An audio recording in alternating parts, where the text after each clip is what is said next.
안녕하세요. 사건사고와 보험 이야기를 다루는 채널 사건사고TV 김지훈입니다. 운전하다 보면은 내가 피해자가 될 수도 있지만 내가 가해자가 될 수도 있죠. 이번 영상에서는 내가 가해자가 되었을 때 어떻게 보상이 되는지, 그리고 어떤 부분들을 놓치지 말아야 되는지 한번 살펴보도록 하겠습니다. 네, 영상 시청하시기에 앞서 좋아요, 구독, 알림 설정 한 번씩 부탁드리겠습니다. 과실 많은 교통사고. 예를 들어서 제가 운전하다가 가해자가 됐어요. 그런데 제 과실이 80%입니다. 그런데 저도 다쳤어요. 예를 들어 손해액이 1000만 원입니다. 자, 이런 경우에는 내가 80만큼 잘못을 했고 저쪽에서 20% 잘못을 한 거죠. 그러면 내가 입은 손해 1000만 원에 대해 가지고 20%인 200만 원만 받느냐? 그렇지 않습니다. 치료비 과실상계라는 것이 있는데요. 내가 입은 손해가 1000이고 내 과실이 80이니까 200을 받는 것 같지만 발생 치료비의 본인 과실만큼, 지금 예를 들어 설명드린 부분에서는 1000만 원의 80%인 800만 원을 과실상계를 한다는 것이죠. 그래서 실제로 내가 받을 돈은 없다는 것입니다. 이렇게 질문하시는 분도 계십니다. 내 과실이 90%인 사고인데 이거 치료비 모자라면 어떻게 해야 돼요? 제가 병원비 부담해야 됩니까? 이러시는 분도 있는데 그렇진 않아요. 내가 100% 가해자가 아니라면 내가 과실이 99%를 할지라도 저기 피해자 측에 1%의 과실이라도 있으면 치료비는 전액 보상할 수 있게 되어 있어요. 그래서 이렇게 과실이 80, 90 된다 이럴 때는 합의금 자체가 얼마 되지도 않을 뿐더러 없을 수도 있기 때문에 이런 경우에는 오히려 치료를 충분히 받고 합의금을 포기하는 게 더 나은 선택일 수 있다는 거죠. 반대로 생각해 보면 내가 100% 과실 없는 피해자인데 굳이 내가 뭐 빨리 합의를 할 필요는 없지 않습니까? 치료를 내가 짧게 받든 길게 받든 어쨌든 100% 다 받으실 거 아니에요. 이렇게 내가 과실이 많다 하더라도 비록 받을 건 없지만 치료는 한정없이 계속 받을 수 있다. 이런 부분 참고하시면 되겠고요. 지금부터 중요한데요.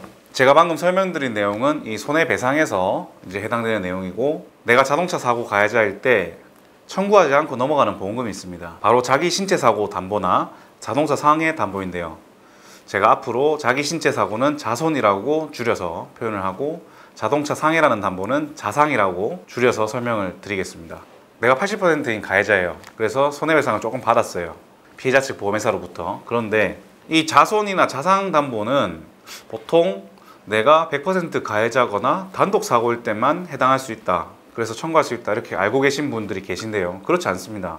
내가 뭐 과실 70, 80인 가해자라 하더라도 내가 상대편 보험회사로부터 손해배상을 받은 다음에 이 초과되는 손해가 있을 거 아닙니까? 그죠?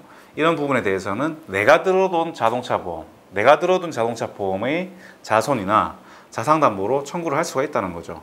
근데 왜 이렇게 청구를 안 하고 넘어갈까요? 자동차 보험회사에서 이 내용을 설명을 해주지 않기 때문이죠. 그래서 받을 수 있음에도 불구하고 청구를 안 하기 때문에 못 받고 넘어가시는 경우가 많다는 겁니다. 이 못 받은 보험금이 뭐 물론 다친 정도에 따라 다르겠지만 수백 수천만 원 되는 경우도 상당히 많아요.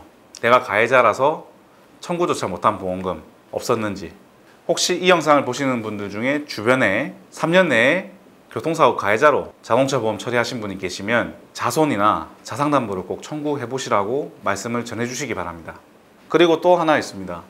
내가 교통사고 가해자니까 뭐 내가 굳이 들어놓은 운전자 보험이나 개인 보험에도 청구를 안 하시는 분들이 간혹 계신데요. 운전자 보험의 경우에 내가 가해자라고 했을 때 비용 담보 있지 않습니까? 벌금을 내준다는 담보라든지 형사합의금, 이런 담보들이 있죠. 이런 비용 담보들은 생각을 하시는데 자동차 부상 위로금, 자동차 부상 보장, 이런 내가 교통사고로 다쳤을 때 받을 수 있는 상해보험적 성격인 이 담보들, 부상 보장 담보, 이런 것들도 받을 수 있다는 거죠. 전액 다요. 왜냐하면 이러한 상해보험적 성격을 가진 담보, 보험들은 과실상계를 하지 않습니다. 그래서 들어둔 가입금액 전액을 받을 수 있다는 거죠. 그리고 운전자 보험 외에도 실비보험, 암보험, 상해보험, 이렇게 여러 가지 보험을 들어둘 수가 있죠. 이러한 경우에도 교통사고가 상해사고지 않습니까? 이 상해사고로 인한 담보, 뭐 상해 입원 일당, 골절됐으면 골절 진단비, 이런 담보들을 삭감없이 전액을 다 지급받을 수 있다는 거죠. 그리고 혹시나 골절 등으로 인해서 후유장애가 발생한 경우에는 수백 수천만 원의 이런 후유장애 보험금까지 받을 수 있으니까 내가 비록 자동차 사고 가해자를 하더라도 이런 개인이 들어둔 개인보험 혹은 회사 단체보험, 이런 상해보험들을 꼭 챙겨보시란 말이죠. 자, 오늘 영상을 정리해 드리겠습니다.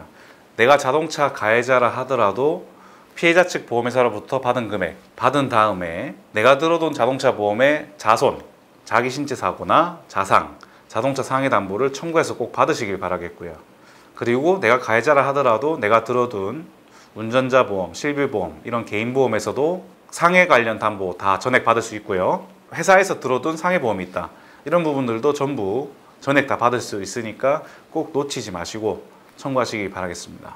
네, 영상 끝까지 시청해 주셔서 대단히 감사드리고요.